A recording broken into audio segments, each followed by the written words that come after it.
嗱，咁如果公司咧過去嚟講咧，就年年咧都話咧假日啊、翻工啊、holiday 嘅時候咧都有雙糧嘅。咁如果你肯翻工嗰日咧，佢就可以俾雙糧俾你。咁但係今年咧，老闆就話改變政策啦，就完全咧就冇晒雙糧。咁如果係咁嘅情況，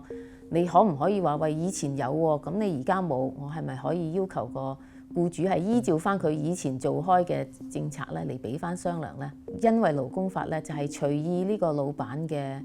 意願㗎。咁如果佢舊年有啦，但係今年佢決定咧就係唔俾嘅話咧，咁佢係可以取消㗎，隨時都可以取消㗎。唯一唔可以嘅咧就係如果佢係同工會已經係傾掂咗㗎，所以有好多咧譬如你做某些公司咧，佢哋係有工會嘅時候咧，好多假期啊嘅點樣俾法咧，都係由工會係同你商協到嘅。咁如果佢哋已經講定咗合約上面係點樣去俾嘅話咧，佢就要依照翻合約上面嘅決定啊，咁佢就唔可以突然之間咧就係改變。